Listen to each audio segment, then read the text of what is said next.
to start with, we'll review the first 3 classes, because the bottom line is you're not going to learn what Unarius is all about in 4 classes. You're not going to learn about past life therapy, what it's all about in 4 classes, but it can be a wonderful first step towards this journey that we're all on. One of the questions I hear from people when I go to expos and we have talks and lectures there is, how long is it going to take me?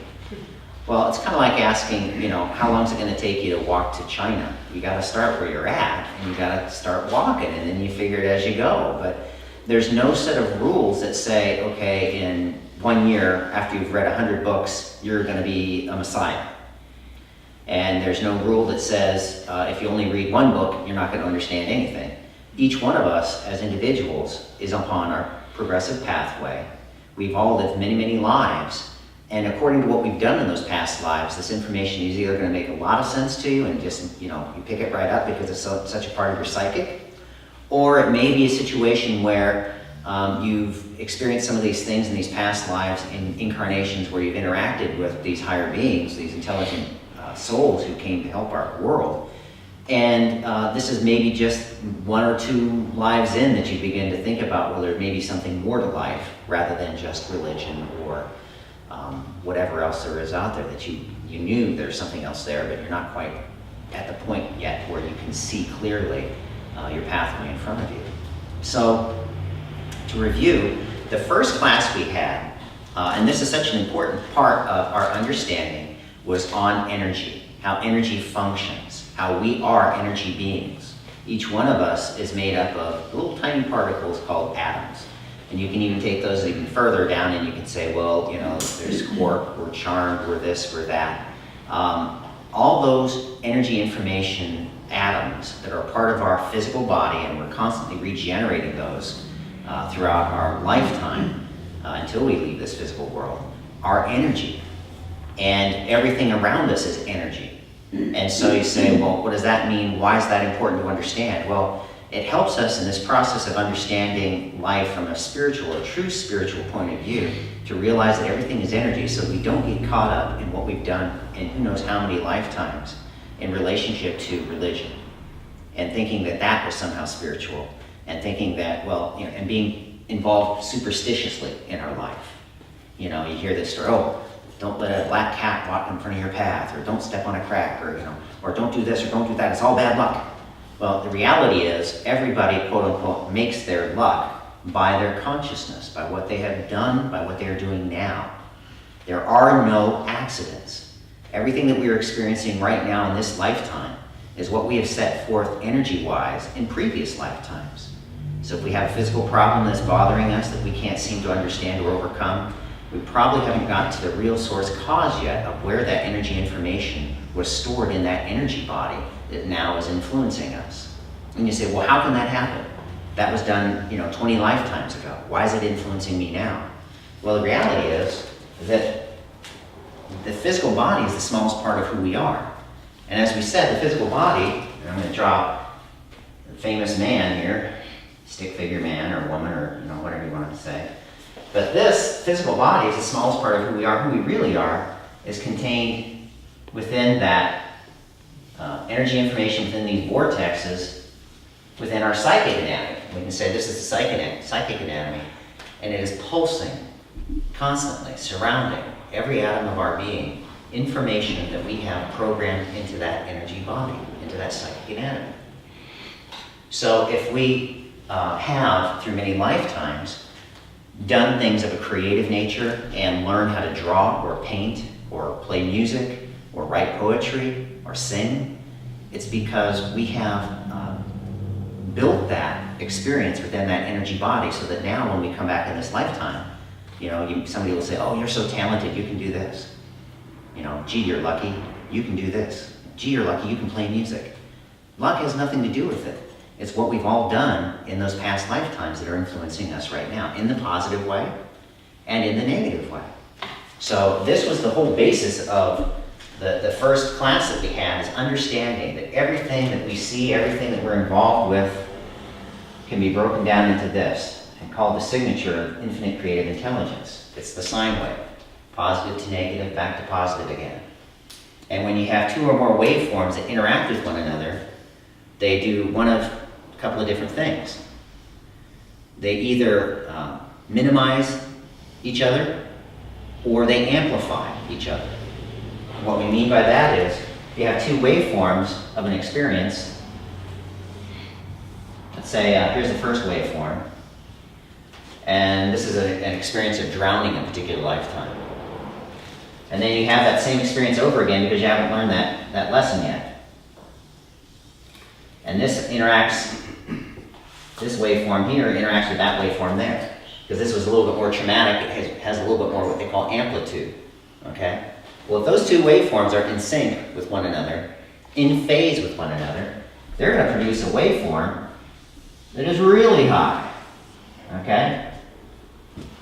And so that experience now becomes something extremely traumatic to you because it has that much more force in your life. On the opposite end, if you have two waveforms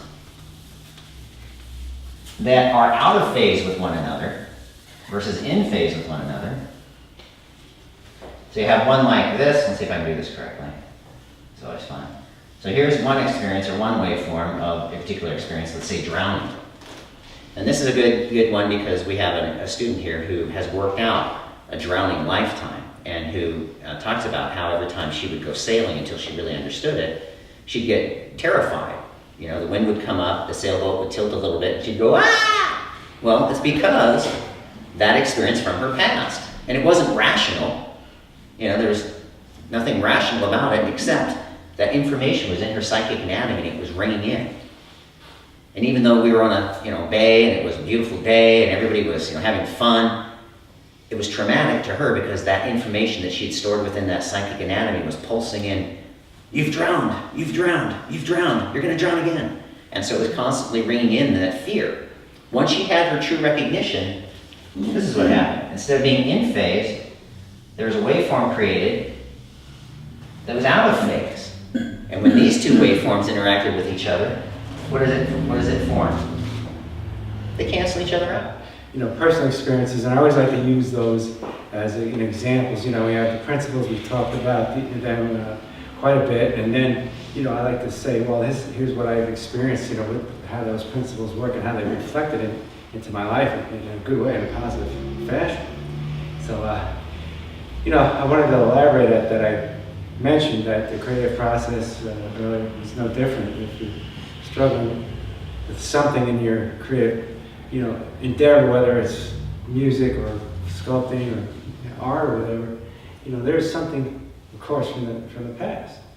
On the other hand, when we do apply these principles over the years, one of the things that happens, and I almost don't want to use the word automatic, but I think it is, where you just go through a lot, you open up your consciousness more, and you find yourself being more creative. Or just, it'll be different for everybody. How it expresses with you is something you're going to find out if you haven't already. I know I've always loved music, but I never really, I shied away from classical or some of the the higher types of music with the more complex structures to it. And it really didn't take long. I thought it was very interesting. I'd only been here just a few short weeks, and I just started appreciating hearing all the different, in other words, instead of hearing a symphony on the radio and going yuck and changing it and putting on some rock, I started to hear all these different things I never heard before, like all these chords and different dynamics and things, and I started to say, oh, that's interesting. Of course, I took it to the extreme and ended up taking a bunch of violin lessons and being in orchestras, so I found out I had a decent love of music just in general. So, but along the way, I ran into some issues, and they were really interesting. I know one of them, I had only been taking lessons a short time. I don't even believe it had been a year. And with reading music, I couldn't get past a certain level. Kept on struggling, looking at a triangle. I mean, if you know music, it was quarter notes. How come anything over quarter notes, I just couldn't, I'm not getting it. I'm fouling up the time when I'm trying to work on something. And it was very frustrating to me. And, I had a realization that, in my work with implants and replacing the normal inflow a person has with an implant, I also blocked off the abstract reasoning. So now that's what basic, your abstract reasoning part of your mind is what's going to, look at a piece of music or a circle with a line and a dot on it and say, well, I play that here for so long, And it goes too fast, in certain places. So it was amazing. My teacher said, well, what happened? It's like you've gone 2 years in one weekend, There was the realization just freed me up from having that bond. So there's two or more, there's really wonderful things going on. You get this appreciation, and what it is it's an alignment with those higher realms.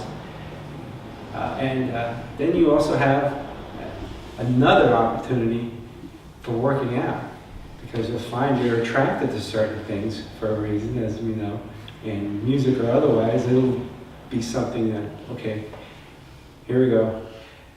The way someone described it to me was, and I love it, I think it's a great analogy. Rather than overanalyze, you just, it's like you're driving down the freeway. You don't worry about it. You just go until you hit an obstacle, then you deal with it. So that's what it's like. You just go until you hit something that needs to get looked at. Just go through your process. And of course,